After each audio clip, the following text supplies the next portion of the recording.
Always be prepared, echoed the Boy Scouts' timeless motto. Yet for Leo, it seemed the Scout law had taken a different turn. Trustworthy, loyal, helpful. The words rang hollow as he stared at the email on his wife's iPhone. Normally, he wouldn't pry into her personal affairs, but with her upcoming trip and his forgetfulness about the details, curiosity had gotten the better of him. He wrestled with conflicting emotions. His wife, unaware of his intrusion, had left her phone unprotected, assuming his integrity would deter any snooping. And yet here he was, grappling with guilt and a sense of betrayal. Their relationship had hit rough patches lately, arguments brewing over forgotten details and misplaced attentions. As she prepared to embark on her longest journey since their marriage, Leo contemplated a gesture of love, sending flowers to Paris, the city of love. But beneath his desire for romance lay a seed of doubt, watered by the discovery on her phone. Was their love truly as steadfast as he believed, or was he merely clinging to a naive ideal? Leo grappled with the weight of his thoughts, unsure of his next move in this delicate dance of trust and suspicion. In the famed city of love, Leo realized he wouldn't be the object of his wife's affection. No, that honor belonged to Terry, who would accompany her on the upcoming trip. After unlocking his wife Marian's phone with their wedding date as the passcode, Leo stumbled upon a series of explicit emails exchanged between Marian and Terry over the past few weeks. They detailed romantic rendezvous planned for their time in Paris, walks along the Champs-Élysées, moonlit boat rides on the Seine. Equally astonishing as the affair itself was the reckless manner in which Marian and Terry conducted their correspondence, using their work email accounts. Both legal professionals, they should have been well aware of the risks involved.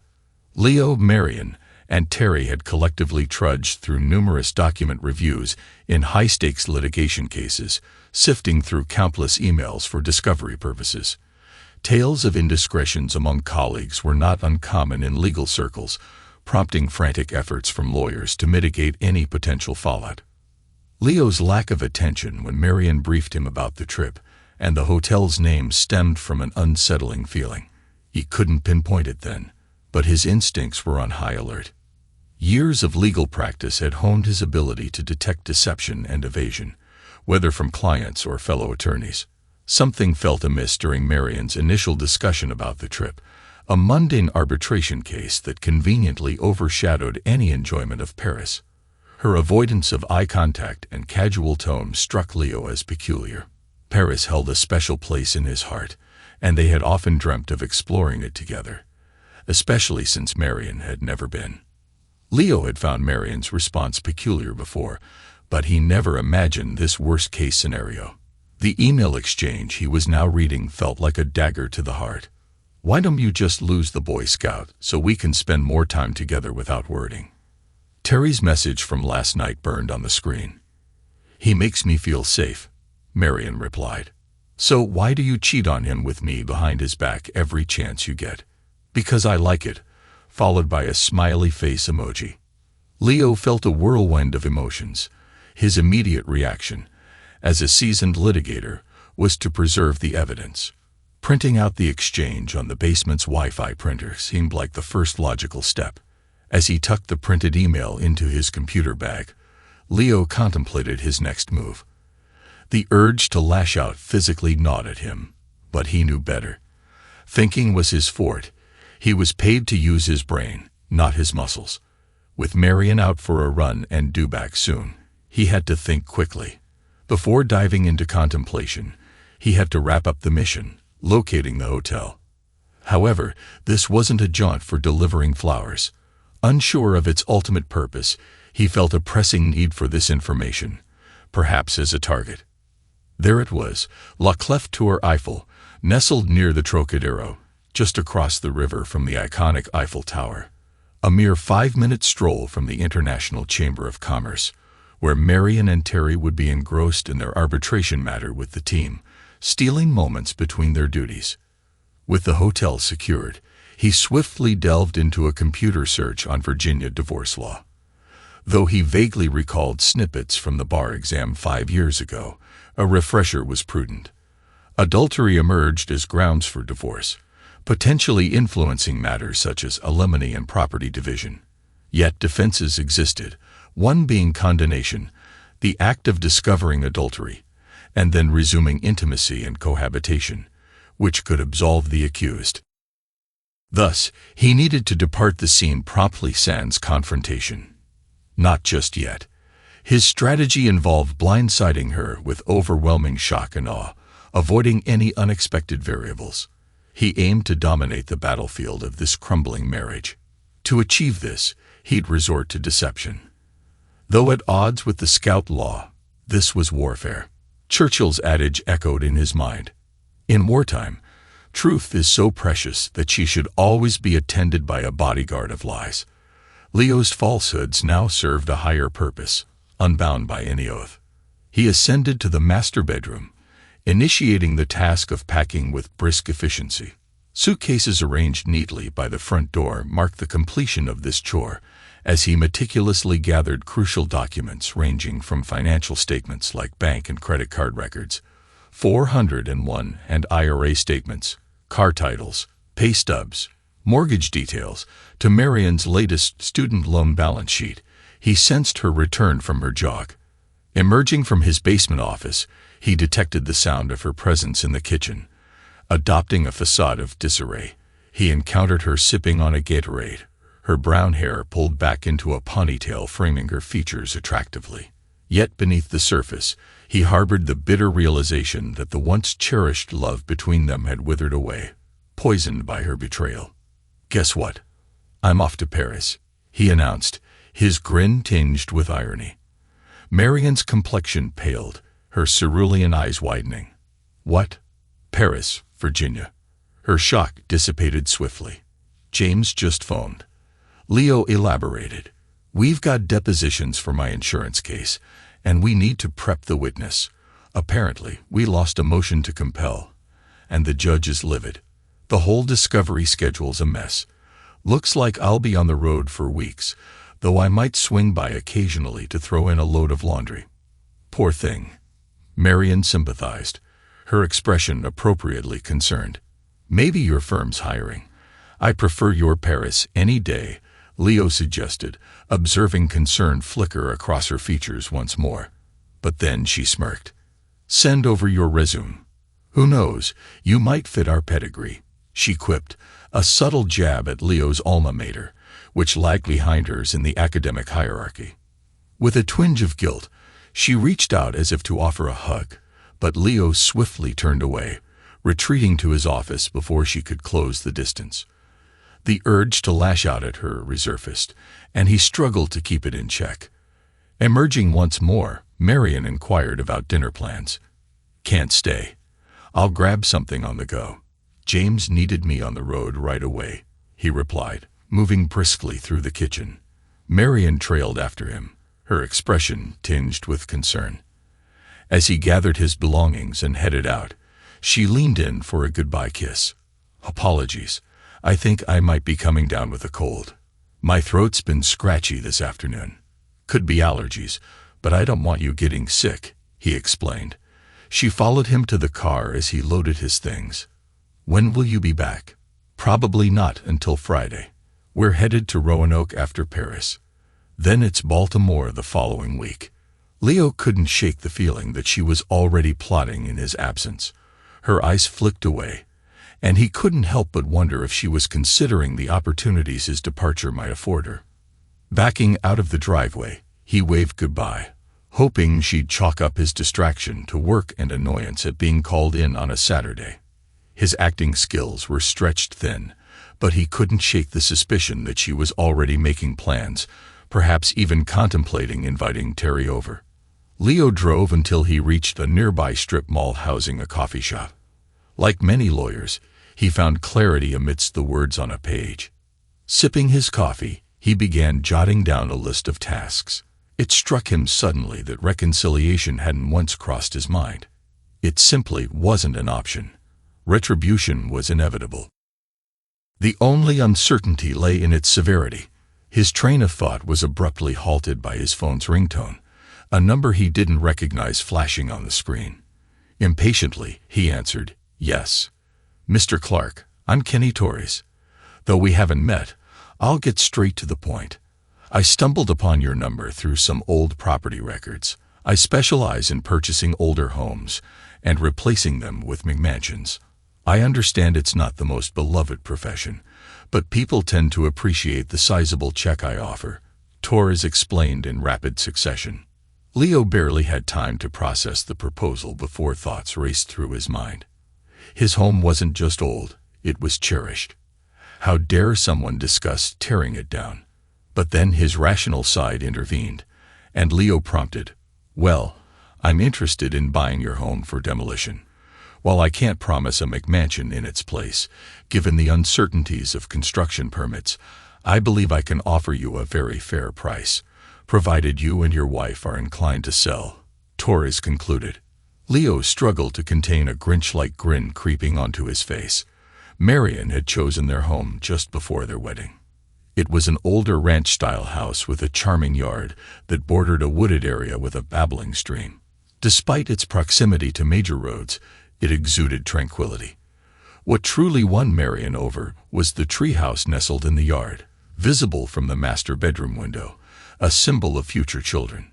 For Leo, the appeal lay in its affordability and convenient location, a mere 20-minute drive to a major metro parking lot, followed by a 30-minute train ride to work. It offered a decent commute by local standards.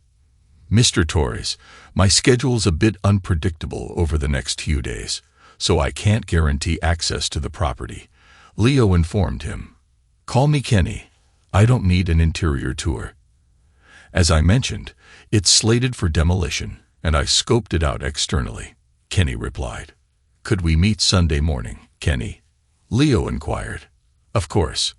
By the way, I'll likely handle the closing myself with the power of attorney for my wife. She's swamped with work-related matters," Leo added. "No problem. I'll provide the necessary paperwork," Kenny assured him. As Leo jotted down the details, a plan began to take shape. Marian had always felt secure with her Boy Scout husband, unaware that Lord Baden-Powell's scouting roots lay in military tactics, stealth, cunning, and self-reliance. It was all about the element of surprise, and she would never see it coming until it was too late. But first, reconnaissance. Leo disposed of his empty coffee cup and sought the privacy of his car. Retrieving his phone, he dialed a familiar number. "Julian," he greeted as the call connected. "I need a favor, and I need it urgently." Julian Price, a private investigator, had crossed paths with Leo during his 5 years of corporate legal work, where Leo also dedicated time to pro bono cases. It aligned with his sense of public duty, offering both billable hour credits and invaluable courtroom experience. Julian had been recommended by a law school peer to assist in a harrowing divorce case involving stepfather abuse. His evidence had expedited the proceedings and garnered positive attention for Leo. Listening intently, Julian absorbed Leo's explanation. "So, you suspect your wife's planning to bring him into your bed tonight? Is she really that audacious?" Julian inquired. "Arrogant.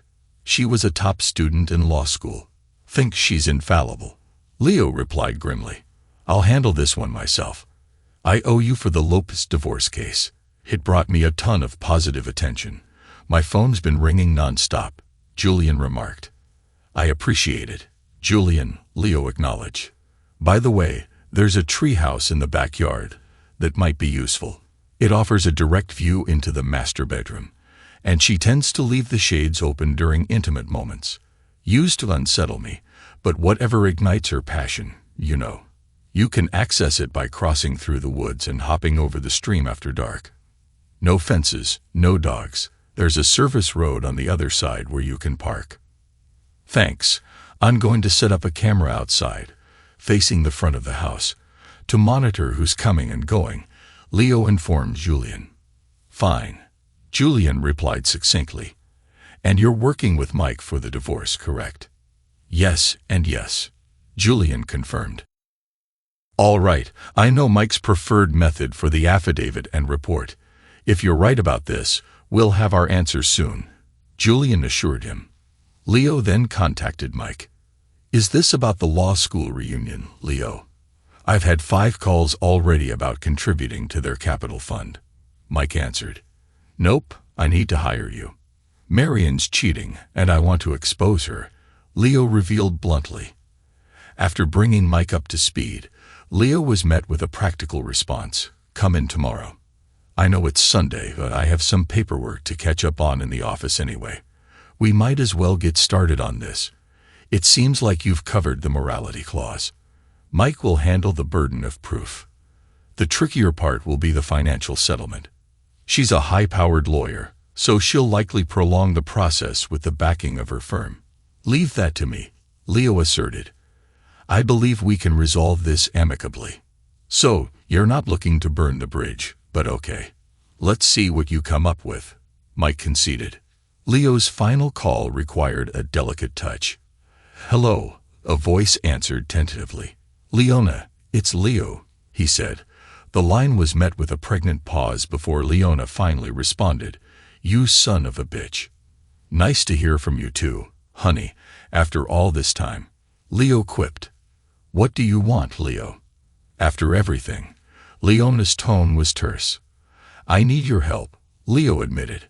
"I thought Marian was your partner in crime," Leona retorted. "It's about Marian. She's been unfaithful," Leo confessed.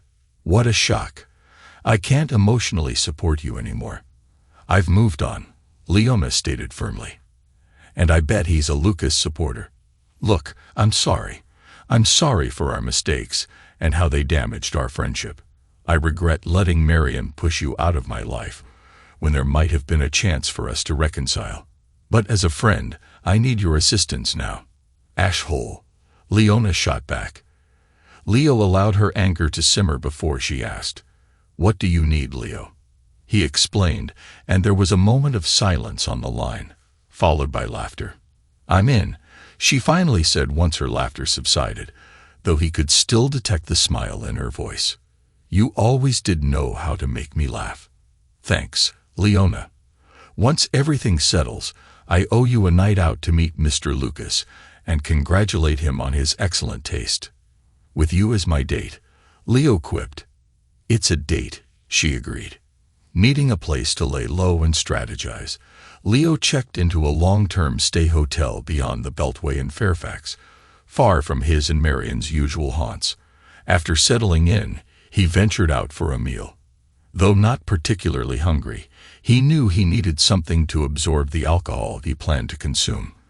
Across the street from the hotel stood El Mariachi restaurant. It seemed suitable. Beans and cheese would be easy to purge later if necessary. As he was seated in a booth, Leo noticed the bartender glancing in his direction. Though vaguely familiar, he dismissed the thought, already overwhelmed with concerns. Seeing pupusas on the menu indicated the restaurant was Central American, masquerading as Mexican, an illusion most Americans fell for. Leo ordered some cheap tequila along with his food, anticipating a brutal hangover the next day as part of his penance. However, the waitress returned with a bottle of top-shelf tequila and a highball glass.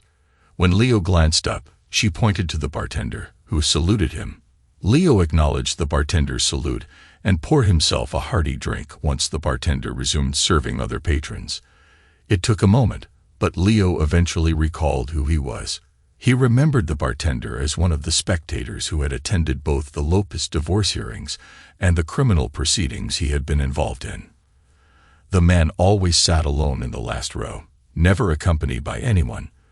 Though Gloria's daughter had once hugged him when Leo inquired about his identity, Gloria had grown unusually quiet, simply stating that he was a family friend. Leo ate in silence, jotting down notes on a legal pad and steadily consuming more tequila. When the waitress cleared his plates, he excused himself to use the restroom. The room seemed to sway as he walked, prompting him to lean against the wall for support while he relieved himself. Upon returning to his booth, he noticed the bartender seated opposite him. "Senior Leo, good to see you," the bartender greeted, extending his hand for a firm shake. Leo obliged and took his seat, waiting for the conversation to unfold. I never properly thanked you for helping my cousin with that scumbag she was married to," the bartender began. Leo attempted to downplay his role, but the bartender brushed off his protest. He got what was coming to him in prison, badly beaten, the bartender revealed with a faint smile, sending a chill down Leo's spine. "I hadn't heard," Leo replied, his unease growing. The bartender shrugged nonchalantly. "Old news now. But what brings you to El Mariachi alone on a Saturday night? Where's your lovely wife?" Leo met the bartender's gaze, noting the knowing smile on his face. It wasn't mocking, but rather hinted at a deeper understanding. Leo found himself bewildered by the bartender's peculiar question. How did he even know about Leo's marital status? Then, a memory stirred. Marian had surprised him at one of the hearings, planting a kiss on him afterward. The bartender must have witnessed it from the courtroom. "We're going through some issues," Leo admitted, seeing no point in concealing the truth. "Like she's seeing someone else?" the bartender inquired, his smile betraying a deeper understanding. Leo was momentarily stunned into silence. "I'm not a lawyer, Don Leonard, but I do know that if you want to keep a secret, you shouldn't leave it written down for all to see," the bartender remarked, gesturing to Leo's notepad. It was filled with notes on adultery, doodles depicting Terry being stabbed, the name Marian with a slash through it, and a to-do list featuring the phrase, "Burn the bitch." Leo shrugged, acknowledging his lapse in operational security. At least he wasn't violating any client confidences. "In your position, every man must question what he truly desires. What is it you really want, Senior Leo? What would be your ultimate revenge beyond money?" the bartender inquired. Without hesitation, Leo replied, "I want to confront her." The bartender's smile widened, followed by a chuckle. "My friend, you're not thinking clearly. Violence leads to prison. You don't want that. Unless it's just to visit your clients and then leave, am I right?" Leo nodded in agreement. "But perhaps I can be of assistance. You aided my cousin with her dilemma. She could have sought my help, but for various reasons she didn't. Yet you stepped in and handled it," the bartender acknowledged. Leo attempted to interject, emphasizing that while he had enlisted Julian to gather evidence, it was the authorities who had conducted the bulk of the investigative work. He also mentioned leveraging connections within his firm to ensure his client received proper treatment from the legal system, but the bartender brushed off his protests. "Helping individuals like my cousin doesn't go unnoticed. I owe you a debt on behalf of my family, and I always repay my debts. It seems you could use some assistance," the bartender insisted. Leo regarded him with curiosity. "I'm sorry, I don't recall your name." The bartender's smile turned into a shark-like grin. "Some call me El Diablo." "The devil?" Leo's eyebrows shot up in surprise. The bartender nodded. "To those who don't fancy me, to my friends, I'm Juan Martinez." Leo couldn't help but smile in return. What does it take to get a favor from the devil? Sell my soul. El Diablo's grin faded, mirrored by Leo's own expression. "Let's be serious. You're a lawyer. You don't have a soul," El Diablo quipped, quickly followed by a playful smile to signify his jest. "Consider it professional courtesy, Senior Leo. Now provide me with your address, your wife's name, and her daily routine," El Diablo instructed. "What do you intend to do?" Leo inquired cautiously. "I have some ideas, but as the saying goes, ignorance is bliss. I believe it's best for you to remain blissfully unaware. Ensure you can account for your whereabouts for the coming months. Get a burner phone so we can keep in touch. Leave the number here at the bar, and refrain from returning. It's for the best," El Diablo advised. Leo confided in El Diablo about hiring the private investigator, his strategy to stay away from the house until Marian's departure for France, and her upcoming travel arrangements. El Diablo remained silent about the Paris hotel specifics. "Just one question, Senior Leo," El Diablo began, his smile replaced by a serious expression as he locked eyes with Leo. "Is there any chance of reconciliation, forgiveness, mercy? I don't want to hear about second thoughts later. Leo met his gaze, taking a moment to steady his emotions. The truth was clear to him. Trust and loyalty, once pillars of his marriage, were now absent. Marian had extinguished the love in his heart, leaving behind only resentment. He knew that with time and reflection, his indifference would deepen, but that moment had yet to arrive. None, Leo asserted firmly. El Diablo visibly relaxed. Good, don't worry about a thing. When the waitress brought the bill, El Diablo dismissed her but allowed Leo to tip generously. He also permitted Leo to take the tequila bottle, cautioning him to drink in moderation as he needed his wits for the upcoming challenges. Surprisingly, Leo awoke Sunday morning with a manageable hangover and arrived at Mike's law office promptly at 10 o'clock a.m. Julian was already there, ready with the evidence. Sorry, Leo, Julian began, his tone solemn. She's definitely with this guy, in your bed. He was there for hours, even after I left this morning. We captured high-quality footage. I made a copy for you, but it might be best not to watch. Mike interjected. You're better off not seeing it. We don't need you doing anything reckless and getting arrested. Leo accepted the DVD from Julian. Just give me the summary. I followed your instructions, got up in the treehouse, and they were all over each other, Julian recounted. Clear shots of their faces and other details. It seems purely physical. They hardly interact. I don't know if that affects your plans. My plans remain unchanged, Leo declared resolutely. Apologies for the interruption. Anyway, I've personally met Marian at your party last year, so I can positively identify her. We've tracked the guy's license plates, Kerry Rodriguez.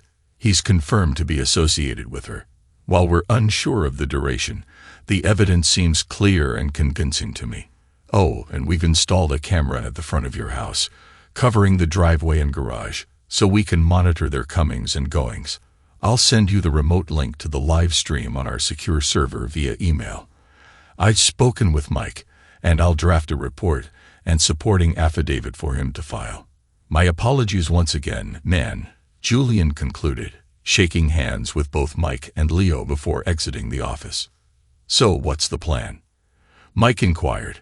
We'll file for divorce on grounds of adultery, but don't serve her, Leo responded confidently. Mike regarded Leo with a neutral expression. You're putting a lot of trust in this. When you say that, I start to feel queasy. I don't want you doing anything reckless, Mike cautioned. I'm confident things will unfold smoothly, Leo assured him. Mike grimaced. Just remember, Leo, I'm not well versed in criminal law. If you find yourself in a jam, I may not be able to help. You'll be pleasantly surprised, Leo stated as he exited the office. Leo's next destination was a meeting with Kenny Torres. It proved to be highly productive, with Leo discovering that they could sell the house for over $100,000 more than the mortgage without factoring in real estate agent commissions. Marian would be delighted if she knew. Leo pledged to return with the necessary paperwork promptly to finalize the deal. As Leo left Kenny's office, he checked his phone. No messages or calls. She must still be with Terry.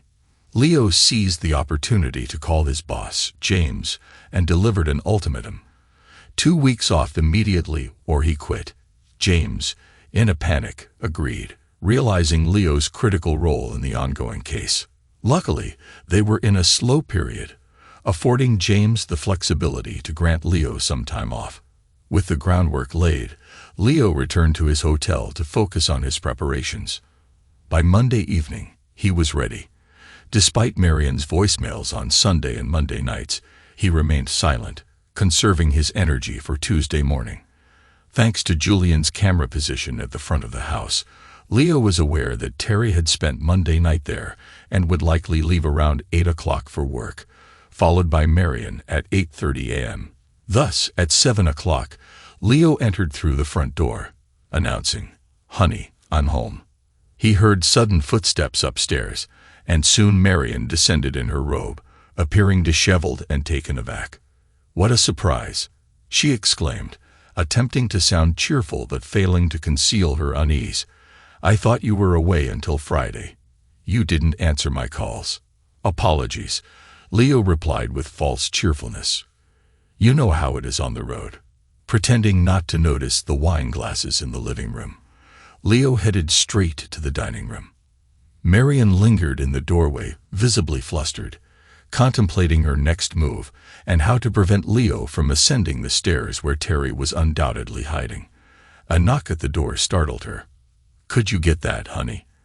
Leo requested, diverting attention as he began arranging papers on the dining room table.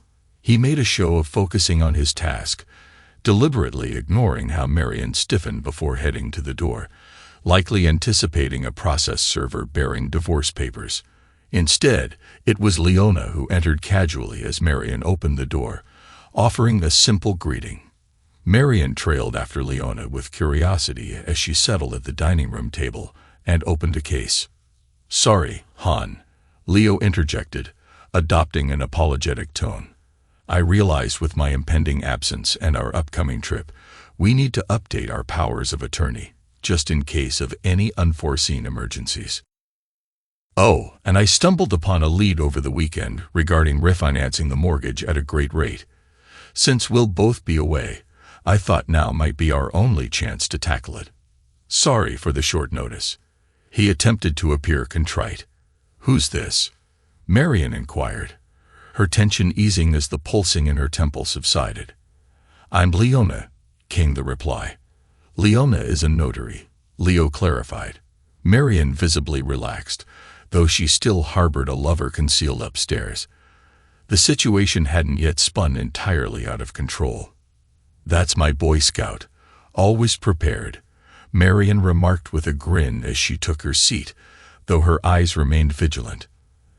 "That's just who I am, Han," Leo affirmed, offering Marian a pen and sliding papers in front of her. "Feel free to take your time and review them if you'd like. I trust you," Marian replied with a broad smile, swiftly signing each document before her. Leo hoped she meant it for his sake, but as the saying goes, he who dares wins. As Marian signed, Leo organized the papers and passed them to Leona, who notarized them promptly. "Mrs. Clark, do you have a form of photo identification?" Leona inquired. Marian rose from the table to retrieve her purse. A shared glance between Leona and Leo nearly caused laughter, swiftly stifled as they both focused on the table. Marian returned with her driver's license. Leona snapped a photo with her phone and recorded the details in her notarial log. Marian offered coffee, which Leo and Leona declined as the latter finished her record-keeping, while Leo organized the documents into folders. Marian's gaze darted upstairs, anticipating Leo's next move, calculating her response. After Leona packed up her tools, she flashed Leo a knowing smile when Marian wasn't looking. Leo then provided Marian with an excuse, claiming he had a teleconference and needed to retreat to his basement office. Marian visibly relaxed, seeing an opportunity to usher Terry out discreetly and erase any trace of his presence before Leo resurfaced. Leo played along, feigning ignorance as he heard Terry's departure and the garage door opening. When he heard the shower running in the master bath, Leo seized the moment, gathered his belongings, and silently exited through the cellar door, leaving without a word to his oblivious wife. 2 hours later, Leo sat in Mike's office, who appeared stunned. "So, you got your wife to sign a CC 1406 form, accepting service of the divorce complaint, and waiving all future service of process and notice for any future proceedings?" Mike queried incredulously.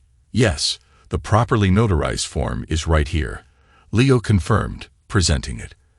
"And you convinced her to sign a property settlement agreement, relinquishing all proceeds from the house sale, cars, jewelry, and granting you complete discretion over her personal effects, with no alimony payments," Mike continued, astonished. "She earns more than I do anyway," Leo replied matter-of-factly. "Based on these documents, she's essentially walking away with approximately $125,000 in retirement contributions and shouldering around $200,000 in undergraduate and law school debt. Is that correct?" Mike scrutinized Leo, his expression incredulous. She's always been quite generous, Leo replied evenly, maintaining a neutral demeanor. Mike narrowed his eyes at Leo, then refocused on the papers spread across his desk. And you managed to get her to sign an affidavit admitting to the adultery, even acknowledging that her lover was present in the marital bedroom at the time of signing, having spent the previous night there. And you're claiming her affidavit confirms the authenticity of an email exchange discussing her intimate encounters with her lover, stating he makes her wet. That's what you're asserting. Mike's disbelief was palpable. Counsel, Leo responded, his face devoid of emotion. The documents are self-explanatory. Mike examined the papers, then glanced up at Leo. He began to smile, suppressed it, and swiveled in his chair. Damn it. I'll file all of this. You're a respected member of the bar, a friend from law school. How was I to know you fabricated all of this? It seemed legitimate to me, Your Honor. I'm deeply embarrassed. I was completely deceived by my client's betrayal of trust. If anyone should face disbarment, it's Leonard Clark, J.D. Esquire, Your Honor. Do you follow? Mike's tone was laced with frustration. Understood, Leo replied. If necessary, this notary will testify to Marian's signing of these documents, Mike inquired. Yes, she will, Leo confirmed. And can she testify that Marian reviewed the documents carefully? Mike pressed. I wouldn't want to speculate or influence anyone's testimony. However, given Marian's experience as a litigator, I'm confident she gave the documents the attention she deemed appropriate. The notary can attest to witnessing Marian Clark examine and sign each document. I cannot comment on her understanding of their contents, Leo replied calmly. All right then, Mike responded. I'll file all of this today, along with Julian's affidavit and report. That includes the pictures and DVD. I'll try to keep it off the electronic docket for now. We don't want this hitting the news just yet, do we? No, Leo agreed. Marian's Paris trip is in a little over 2 weeks. The longer we keep this under wraps, the better. Do you have any connections at the circuit court? Remember Adam? Mike asked.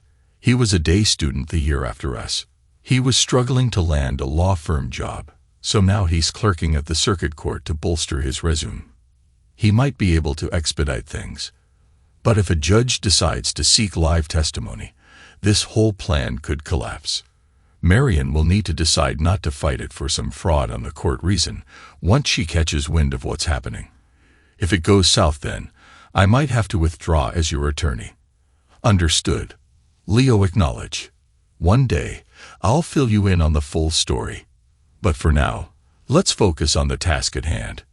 Over the next 2 weeks, Leo maintained a distance from Marian. He sent her sporadic text messages at odd hours, claiming to be busy, but avoided answering her calls. With each passing day, her calls became less frequent. You really rattled her, Julian informed Leo at the end of the week. According to our video feed, Terry hasn't visited the house once since you showed up and caught them off guard on Tuesday morning. I can't confirm if they're meeting elsewhere during the week or keeping it strictly professional at the office, but they're definitely avoiding the house. I'll keep you posted if anything changes. The only notable change occurred when Leo quietly returned to the house while Marian was away to retrieve important financial documents. He also finalized a home sale contract with Kenny Torres, scheduled to close during the first week of Marian's trip to France. Otherwise, Leo spent his time at the gym, indulged in some leisure reading, and pondered how his life had become such a mess by the age of 30. She's back in the house with him, Julian informed Leo on Saturday, a week before Marian's scheduled departure to Paris. Thanks for letting me know, Leo replied, masking his indifference. He already had plans for the house once Marian was out of the picture. Leo had watched the video Julian had provided earlier and could understand the attraction. Terry was a few years younger, a fitness enthusiast who frequented the gym, always flaunting his physique in front of the mirror after his workouts. Other than his physical appearance, he seemed unremarkable. Leo, in comparison, maintained decent shape but lacked the chiseled abs that Terry boasted. Apparently, Marian had a preference for arm candy, a superficial trait Leo found unappealing. Before long, Marian embarked on her highly anticipated trip to Paris. One of Julian's associates trailed her to the airport, confirming her departure. Upon receiving the signal, Leo wasted no time. He went to the house, gathered all of Marian's belongings into a pile in the living room, and packed up his own possessions. The following day, movers boxed up Marian's clothes and stored them, while Leo's belongings were transported to an apartment he had secured. Thanks to Kenny Torres, the adept house flipper, Leo quickly sold off the furniture. With the house now empty, Leo took a final stroll through its rooms before embarking on his last task. Carefully, he collected the wedding photos, Marian's bridal gown, and the album. Down at the fire pit beneath the treehouse, Leo arranged the photos and album atop the charcoal, placed the gown on top, doused it all in lighter fluid, and struck a match. As the flames consumed the remnants of his failed marriage, Leo couldn't help but feel a sense of satisfaction, noting how the video captured every detail of the burning ceremony. A day after Marian's departure, Leo finalized the sale of their former marital home, utilizing the power of attorney she had unwittingly granted him. If only she had taken the time to read the documents she signed. With the authority granted by the separate financial power of attorney, Leo endorsed the home sale check on his wife's behalf and deposited the proceeds into his personal account, promptly closing their joint accounts. Within 3 days, during the initial week of Marian's Parisian adventure, the construction crew razed the house to the ground, swiftly clearing away the debris. Site preparation commenced shortly thereafter. Regrettably, the charming tree and its accompanying treehouse, once a haven for childhood play, had to be removed to make way for a gazebo, according to the new plat design. However, just as the construction project seemed to be gaining momentum, it abruptly ground to a halt. A hiccup in the permitting process emerged, halting progress. Leo and his law school acquaintance, who had connections within the county permitting office, remained confident that the issue would be swiftly resolved, anticipating a resolution shortly after Marian's return from France, once the necessary paperwork was in order. Throughout this period, Leo maintained a steadfast resolve to avoid communication with Marian. He ignored her calls, refrained from responding to emails, and left her voicemails unanswered. When her friends and family reached out, Leo provided terse responses, claiming to be occupied with travel, primarily to dissuade them from attempting to visit the now vacant house. El Diablo contacted him on the burner phone, mentioning that Marian and Terry appeared strained and fatigued, hinting at potential suspicions on Marian's part. When Leo inquired how El Diablo knew this, the enigmatic figure simply alluded to his extensive network, even stretching across Europe. He inquired of Leo whether he had any interest in retrieving Marian's engagement and wedding bands. Leo declined, prompting El Diablo to inquire if he objected to another party acquiring them. Hell no. Great, I might have a contact who would appreciate them. On a Wednesday just 2 days prior to Marian's return from Paris, Leo found himself in Mike's office. I have no clue how it happened, but here's the divorce decree. It's unusually quick for a case like this, and Adam wouldn't spill a thing. I'm not prying, and I don't want to know. Consider yourself fortunate, and congratulations on your newfound single status. Here's a copy for your ex-wife. I'm sure she'll be ecstatic. As Leo stepped out of Mike's office and towards his car, his phone chimed. The number was unfamiliar, but as he answered, El Diablo's distinct voice greeted him. Leo, it's time for a vacation, right now. Head to a bustling place where people know you and can vouch for your presence. El Diablo disconnected the call, leaving Leo to ponder his next move. It dawned on him that it had been too long since he last caught up with some college buddies residing in New York City. Serendipitously, their schedules allowed for a rendezvous over the next few days. Without hesitation, he boarded an Amtrak train that very day, immersing himself in the city's cultural offerings. From captivating shows to enriching museum visits, He savored lunches, coffees, and dinners with various friends, often footing the bill with his credit card. Leo made a point to generously tip the hotel staff, ensuring they recognized him. Amidst his adventures, he expedited a copy of the incriminating DVD, showcasing the burning of Marian's wedding attire and album, to her parents' home. Late Sunday afternoon, following a delightful coffee and cake indulgence in Little Italy, Manhattan, Leo's phone pierced the tranquil atmosphere. His father-in-law's urgent voice pierced through the line. "Leo, where are you?" Marian's frantic. "She's in the hospital." "Yeah. What's happened?" The unfolding situation intrigued him. She returned from her trip on Friday, but she and a coworker were reportedly abducted from the airport. They were drugged and only managed to escape this morning. The coworker was severely beaten. And Marian, her father's voice wavered, invoking a past empathy from Leo. What about Marian? When she regained consciousness, she found herself covered in tattoos from head to toe. The inscriptions are horrendous, and as soon as she came to and saw it, some masked man punched her in the face. Leo marveled at the situation. It was truly the icing on the cake, a delightful twist of fate. While he would have been content if Marian had simply realized his betrayal in court, akin to her betrayal in their marriage, this development was an explosion of jubilation. It was the kind of satisfaction that could be worth an immortal soul if he possessed one to offer. "Sorry to hear that. I'm currently out of town. What do you need me to do?" Leo responded, sensing the surprise on the other end of the line. "You're her husband. She's your wife." His father-in-law exclaimed incredulously. "Sorry. No. We're divorced. The decree came through last week. Turns out she's been unfaithful with the man she's been traveling with." "What?" What part was unclear? Leo's tone dripped with calculated cruelty, a sensation he no longer shied away from. "I have evidence.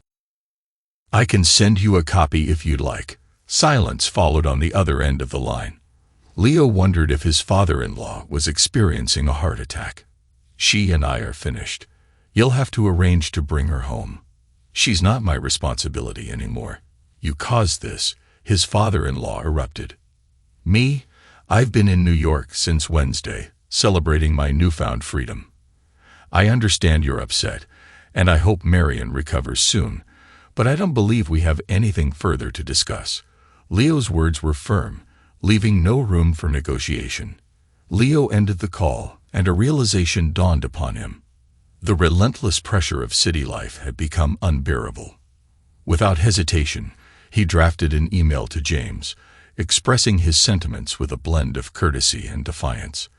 A swift online search led him to an REI store in Soho, where he promptly equipped himself with new hiking and camping gear. Camping had never been Marian's cup of tea, making this an opportunity to reconnect with his scouting roots. The hotel graciously agreed to store his belongings for a nominal fee, and soon Leo found himself en route to the Adirondack Mountains, seeking solace in nature until the storm passed. Luckily, he had his passport on hand, allowing for a potential detour to Canada. As fate would have it, he found the time. For the next 8 weeks, Leo kept his phone switched off. Initially, he assumed some deranged individual had commandeered his ex-wife's phone, given the barrage of messages, too numerous to tally, that appeared to be filled with hysterical ranting and sobbing. He barely listened to 1 or 2 before deleting the rest. The influx of absurd emails only reinforced his suspicion of a hacked account. Amidst his retreat, finding the time to sift through such madness seemed a futile endeavor. He could only hope that whoever this unhinged individual was, they sought the assistance they evidently required. 8 weeks later, Leo rendezvoused with Julian for a drink. To his surprise, Mike was also in attendance. "Let's get something straight," Mike interjected as they settled into their seats. "I terminated our attorney-client relationship right after I handed you the divorce decree. I sent you a certified letter about it. You might not have checked your mail yet." "Not yet," Leo admitted. "Serious shitstorm, my friend," Mike remarked. "Julian, what's your take?" More like a shit typhoon, Julian quipped. I like that. Shit everywhere, anyway. Lots of destruction. Mike concurred, swiftly downing his bourbon and signaling for another. Your turn, Julian, he prompted. All right, so Monday morning rolls around, and the former Mrs. Clark pays a visit to the old homestead with her parents. We hadn't gotten around to taking down the external camera. When she lays eyes on the vacant lot, it's like the dam breaks. She collapses to her knees, bawling her eyes out. Ends up curled up in the fetal position, kicking and screaming like a toddler in a late afternoon shopping mall. Then the work crew arrives with their equipment, and she loses it all over again. But it hits a peak when the construction workers catch sight of what's tattooed all over her face and start chuckling. I've got to hand it to the artist. The text shows up crystal clear on camera. Cheater. Idiot. Liar. I like to cheat, and so forth. It's plastered all over her face, neck, and hands. And this is on top of her sporting raccoon eyes from the punch. And some tape for her busted nose. Mike picked up the story. That afternoon, she and a couple of high-powered lawyers from a big firm barged into my modest office, full of bluster. Since they didn't have an appointment, I kept them waiting for 15 minutes. I discreetly ensured my Glock was loaded and within reach in my desk drawer. Thank heavens for Virginia's laws, right? After the wait, they came at me, all guns blazing, talking about emergency motions, bar complaints, and contempt proceedings. I struggled to maintain focus, the ink on their faces glaringly visible, etched in red and blue, meant to catch attention from afar. Once I managed to regain my composure, I inquired about the specific issue at hand. I asked them to pinpoint any falsehoods in the pleadings. Their collective silence spoke volumes, so I probed further, questioning if there was any dispute regarding her infidelity. They all conceded. With that, I played the recorded video from their wait, revealing Marian in a compromising position with someone who wasn't her husband, right in their marital bed. It seemed they hadn't thoroughly reviewed the case file yet. The room fell into an uncomfortable silence. Marian then erupted, accusing me of not giving her a chance to explain. I retorted that the reason was irrelevant. What mattered was the deed. She tried to regain control, alleging she never consented to selling the house and demanding answers about her destroyed wedding gown, photos, and album, all her personal belongings. I presented the powers of attorney, including one explicitly authorizing the sale of the home, and the property settlement agreement granting you sole discretion over her possessions, Leo explained. I reminded her she was fortunate to still have her clothes. When asked if she disputed her signatures on the documents, she faltered. Leo pressed further, questioning if her defense rested on never having read what she signed. He painted a vivid picture of the scrutiny she would face under cross-examination in court. She fell silent. Leo highlighted her affidavit, where she admitted her lover's presence during signing, challenging its veracity. That's when she fainted. Her attorneys attempted to revive her, but Leo dialed 911. She adamantly refused hospitalization. Then she began ranting about tattoos and her boyfriend's altercation, irrelevant to your case, especially considering your absence and Terry's possible entanglements. Leo directed them to the Fairfax Police Department for any criminal matters they wished to pursue. Apologies for missing all of that, Leo confessed. It gets even more interesting. Mike chimed in. They were still discussing filing a motion for reconsideration and such. That's when I dropped the bombshell. I received an anonymous email that very morning with links to videos of Marian and Terry in your bed, heating things up just before Paris. The message threatened to share these videos with everyone Marian knows unless she backed off. Did you have any clue about this? Leo inquired. I've been away, Mike, Leo replied. After Leo mentioned it, they vanished. No word from them since, and there's been no movement in court, Mike continued. Julian then shared his insight. They must have gone to the police. A couple of detectives came by, but once they got copies of the videos and the report, their interest waned.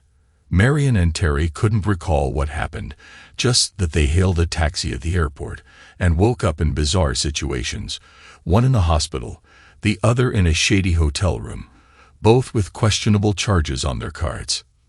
This time, Leo informed them that the hotel manager had mentioned New York police inquiries about his stay, and his New York acquaintances had been contacted, all confirming his bustling schedule in the city. Rumor has it, Mike relayed, that your ex is laying low in her parents' basement for laser tattoo removal.